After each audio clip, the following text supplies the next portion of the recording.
Welcome to the bold analysis. 30 days after William Samoei Arap Ruto signed the privatization bill into law, 11 state-owned enterprises have been lined up for sale by Kenya Kwanza. And to the surprise of many, an exercise that was supposed to offload non-profit making parastatals and entities have also nabbed cash-trapped KICC, Kenya Pipeline, and the National Oil. And the suspicion is huge. The big question now, why are we selling state entities that are making profit while the privatization program was meant to offload those that are not helping, those entities that are still gobbling taxpayers' money for them to be bailed out? And so in this podcast, we are getting deep into the privatization move by the Kenya Kwanza administration. But before that, this is our flip side of a cry for justice from the coastal region. Dear fellow Kenyans, I speak to you as the owner of Pinewood Beach Resort and Spa in Galo, Kinondo. A few days ago, on Friday 17th of November, Paul Russo of KCB and Kamal Butt, KCB's appointed receiver of English Point Marina, organized an attack on Pinewood Beach Resort. We were attacked by a car full of security personnel from Windstar Security, who brought with them a canter full of crude weapons, rungus, machetes and stones, and over 200 goons dropped off by matatus. Their goal was to destroy, pillage and kill, evict all employees, steal, destroy and leave Pinewood in ruins. A large mob gathered at the main gate and forcefully entered the hotel. Unfortunately, our staff were overwhelmed and were beaten with rocks and slashed with machetes. On that day at Pinewood, we had over 60 tourists from Europe and about 80 staff and management. As the owner of Pinewood, I'm deeply saddened by the attack that took place. I was born in Kenya and have lived here all my life. I've never seen anything like this in Kenya.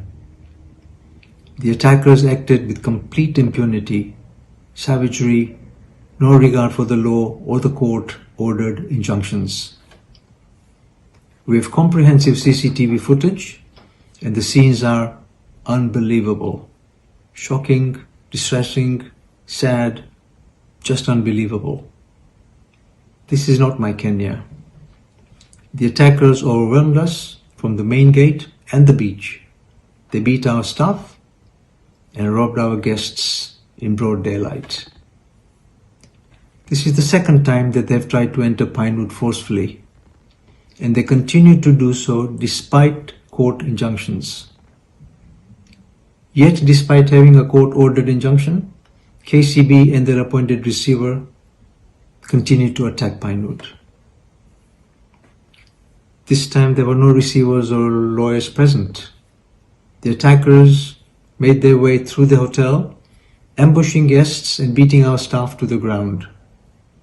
Many of our staff sustained serious wounds and deep gashes to the head from crude weapons that required urgent medical attention.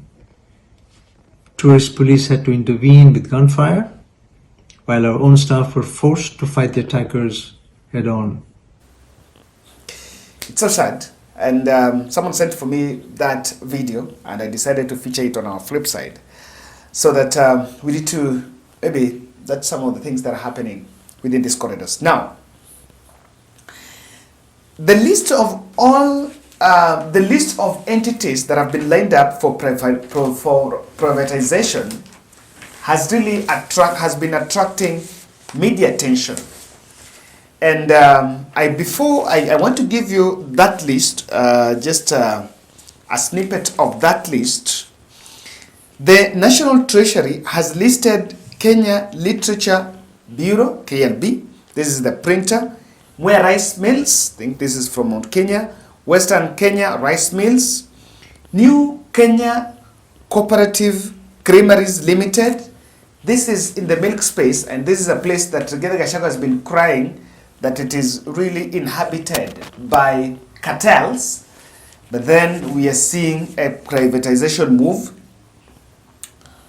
The other one is Numerical Machining Complex and others.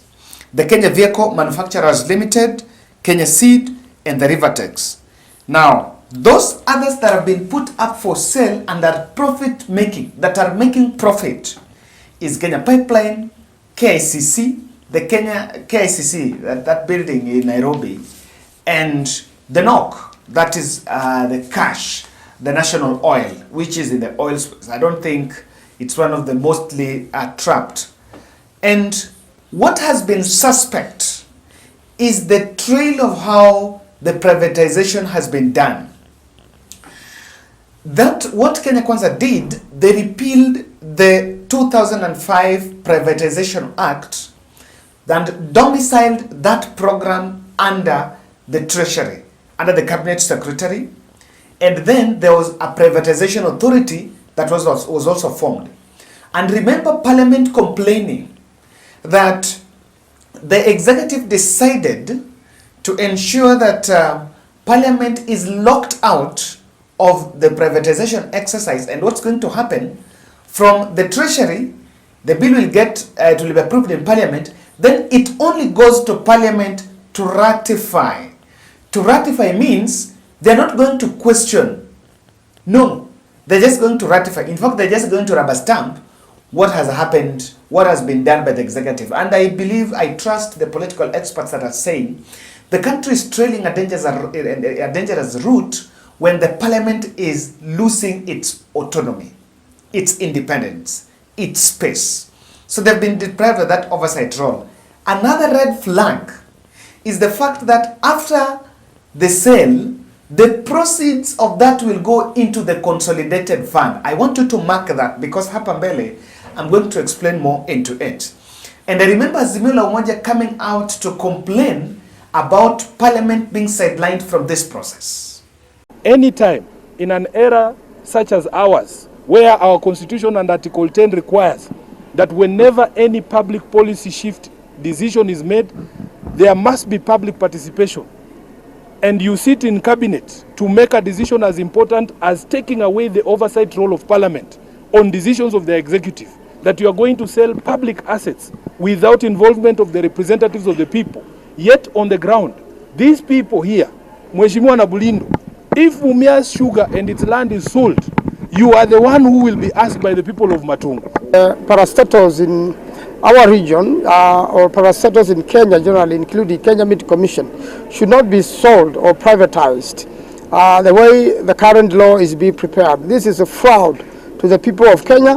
What belongs to the people must stay with the people, and we are going to defend it to make sure that the Republic does not lose its resources to individuals. We cannot accept our parastatals, our institutions, anything in Western Province, the factories, being just sold or taken without even the stakeholders. The real stakeholders are the wananchi who live there. If nobody knows, we just hear it is being taken, it is being sold. A forest, something that we should preserve, conserve, manage, so we don't have our rivers drying. If people start taking to put there their personal private institutions, where are we headed to as Kenyans? Shame on them. Tutapiga hapa nduru, tutachapana hii Kenya. Wawachane na vitu ya Western, msituzoe. What happened and what transpired yesterday by approving that draft privatization bill is a matter of national concern. And first of all, should the National Assembly make the mistake of passing it, then it will have sacked itself. Parliament must reject it, and if it doesn't reject it, the people must stand up, and some of us will head to court to challenge it on the basis that it's unconstitutional, not to subject a proposal to strip Parliament of its oversight role to to a national referendum. Now, remember, this whole privatization program is, I partly support it. I am also one person that believes that there is absolutely no reason why we should be collecting taxes and bailing some entities that are not making profit. I believe that they should, just like private businesses are making profits, even those government entities should be making profit, and they should not be sitting pretty comfortable and not being competitive, waiting for the exchequer to be bailed from the exchequer. I totally support that. But where I don't get and where I don't agree is a situation where an opportunity or a process that is supposed to help us dispose non-profit making is also being used to now privatize profit making. That then raises the red flag. And IMF demanded that part of their program that Ruto stops bailing out SOEs, AOEs are state-owned enterprises that are not making profit as part of the economic blueprint, the Kenya Kwanza economic blueprint. And remember, they've lined up 35 private entities to be privatized by the end of next year. So it's not something that is going to end now. So let's narrow down this to these three. What has shocked the country? And we will have to delve in, we'll have to at least delve in this a bit deeper. Kenya Pipeline have been privatized. It is also part of the entities to be privatized. And I remember Raila Odinga raising eyebrows that because of G2G, Kenya Pipeline is almost getting defunct. I want to, and that is why I want to get into it. Over the G2G, Uganda, Burundi, Congo, and Rwanda are opting to use the Central Corridor. I think I've analyzed about that. For those people who have been ardent supporters of the bull, I know now you understand the difference between the Northern Corridor and the Central Corridor. The Central Corridor is the route that uses Tanzania to transport things to the other landlocked other countries, the Uganda and Rwanda. Then the Northern Corridor passes through Kenya. So, Kenya Pipeline Corporation is one of the key infrastructures that is supporting the Northern Corridor. Now, I want you to see this coincidence. Over G2G, Uganda have raised eyebrows and are almost running away from the Kenyan space to use the Tanzanian route, which is the Central Corridor. And so, it is very true that Kenya Pipeline is losing business. They're losing business because maybe it's not going to, if Uganda decides they're not going to pass the transit market through the Kenyan space, then it's losing business. That's number one. Number two, we did G2G and gave three companies, Oryx, Galana, and Gulf, a deal with some Saudi Arabian companies to import oil in the country. So after that deal, we are also hatching another deal to the transit, the transit infrastructure is also now going to be sold. Who is this person that is going to buy this with the three? Don't you see that indirectly the coincidence is very suspect? Is it that government has given up on the oil space? Or what exactly is it? I remember even Raila asking, if you want to know, this is a bit suspect, and that's why I said I will really delve into this a bit. It remains unclear who the beneficiaries of the crude interest is. This deal has led to high cost of oil products sourced through the Northern Corridor transit route, that's Kenya route. The freight and premium rates for the May 2023 cargoes were higher in the Northern Corridor by 61% compared to the Central Corridor. Northern Corridor is the running Mombasa, Nairobi, Malaba, Kampala, and to DRC. The Central Corridor, the one that comes from Dar es Salaam all the way to Rwanda, Uganda, and DRC. That rise in freight and premium is reflected at the pump. That is what has pushed Uganda and other forward markets like South Sudan, Eastern DRC, Rwanda, and Burundi to consider importing goods through the Central Corridor or Tanzania route. Uganda is shifting to the Central Corridor, meaning that they are going to be using the port of Dar es Salaam or Tanga rather than Mombasa. The volume it ferries via Kenya pipeline has dropped by 52% from 70%. So other than making petroleum products ever more costly, the deal is going to kill the Kenya Pipeline Company as soon as this year. NOC, the National Oil Corporation, is not part of G2G. And Raila was asking, if government was doing G2G, why was NOC not involved in it, the National Oil Corporation? So even that National Oil Corporation is facing sale. And the Kenya Pipeline is facing sale. I remember it's the two way. There are those of selling shares and those ones that needs an investor. Those ones that are not making profit needs an investor, so those ones will be sold completely. But there are those like Kenya Pipeline and even NOC, probably then they can just sell the shares, Nairobi Stock Exchange. And so, something is not adding up. The kind of privatization happening in the oil space is a bit suspect.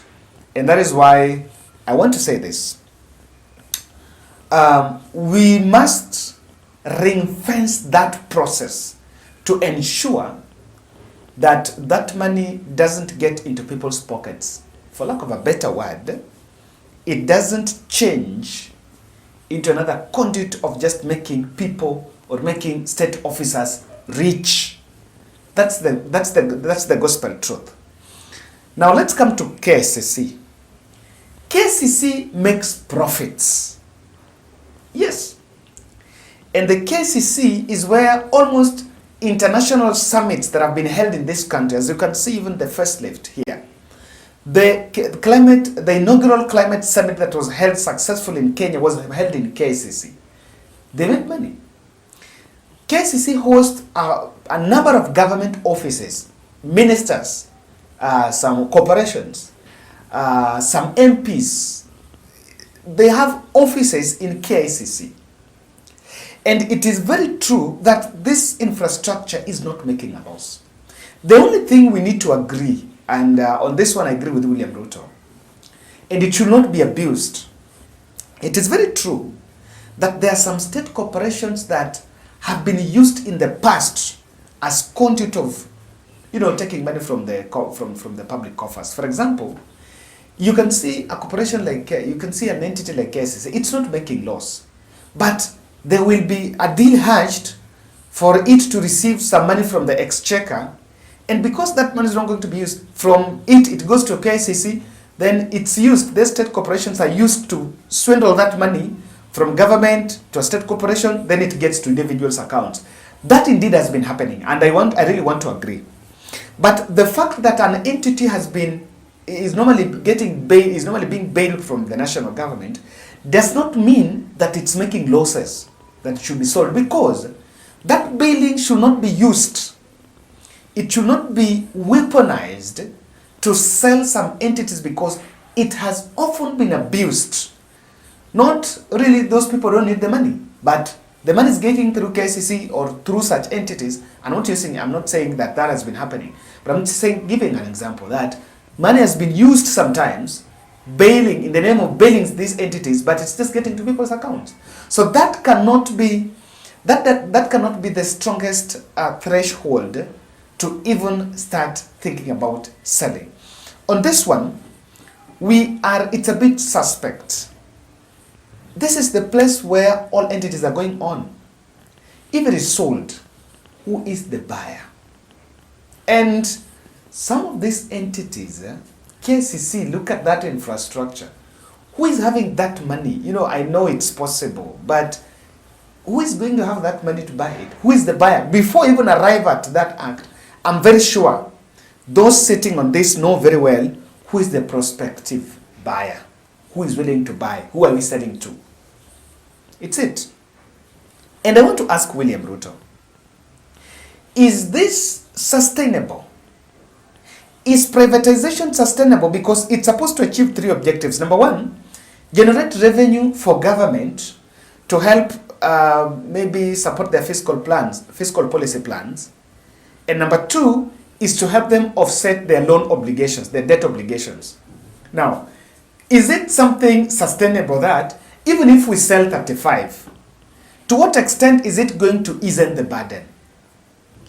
Then if we start by selling, even in your house, if you have loans and you have other obligations, and the first thing you always think about is I start selling that TV, the next thing I'm going to sell that chair, the other thing I'm going to sell, is it a good strategy? It needs to be questioned on that line. And number 2, it's supposed to optimize efficiency through management and technological investments. Of course, there are some entities that are not making profit simply because of they don't have structure, or they don't have the system, or they are not competitive. And the reason why they are not competitive is something I've always been saying in this podcast, that we take political leaders, rejects, people who don't even have the technical know-how of management, and plant them as heads of parastatals and CEOs simply because of political reasons. And that is what brings the death of some entities, because we leave the competent people in the private sector. I've always believed that we should make heads of parastatals be people with technical know-how, not just going to run for someone who vied through a UDA ticket somewhere and lost that seat and is looking for a job, and because I can plant him in that end parastatal, you just take him there. A man or a woman does not have any idea of what is happening in such a parastatal. That has been our biggest undoing. But if government can just invest and make sure that you make this process competitive and pick the competent team, these state-owned institutions can compete with the private sector. Number 3, to boost the private capital investment into the country. Of course, there are quite a number of people that have dead capital. From where I'm born, there is a meme going on of dead capital, people flaunting their houses they're building in a country. And I think I read a report about some unclaimed assets, those ones that are still stuck in court running in billions. And there are people that just have money, and that money is just stuck in some accounts. So government is feeling like if we open this privatization space, probably we will sell it to these people to some private entities, some private investors, and through that, their capital will be injected in the economy. But how will that happen if the environment is not conducive, as the video I played in our flip side of that gentleman crying about harassment? How will it be? And what is the guarantee? Because I am a bit suspicious that as much as we are selling, but we are selling to the seller. And government might even sell at a low price. I will not be surprised if valuers of some of these entities will undervalue, so that there is already prospective buyer, so that prospective buyer can afford. And with that, we might have just disposed of. And of course, I don't want to overthink about that.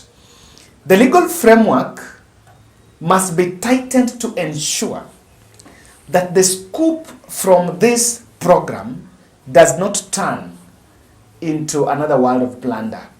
The proceeds are not plundered by the termites that are coming out of the woodwork to feast. I can tell you, the termites will come out to feast on this. And I want to narrow down the privatization move into 3 interpretations. If William Ruto is not careful, or even if he chooses not to, this will be the new route of cleverly transferring these public entities directly to powerful people in government. Directly. You know, there is also PPP. The buyer will be the seller, and the moment the buyer is the seller, the price is compromised. And of course, that is the new state capture. Those people who have been yelling and shouting about state capture, this is what they should be talking about. The parliament should insist that we want to oversight this process. We want to be hands on this process. The more you spread the spectrum of public participation in such a process, you will try to ring fence. Because even if someone have to bribe, then we'll have to start bribing from Privatization Authority, to the Treasury, to Parliament, to who. It will be, the process will be too tedious for someone to play mischievous games. And if Ruto is not careful, that will be it.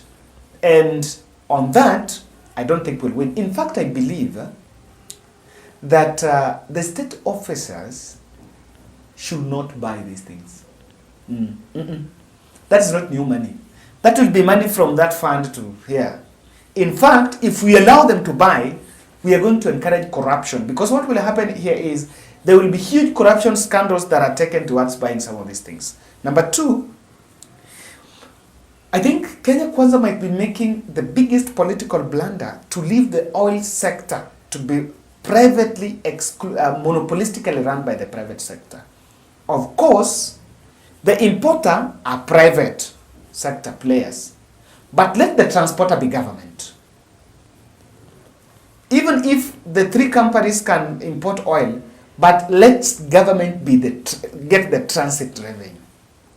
I don't think you can compare prices, maybe revenue and the profits, because if we leave it into that, how about if that private company one day says we are closing? So what happens? What happens? And the more you leave such serious and sensitive sectors to private sector, they can actually manipulate government. The same way Uhuru Kenyatta was being manipulated by oil marketing companies.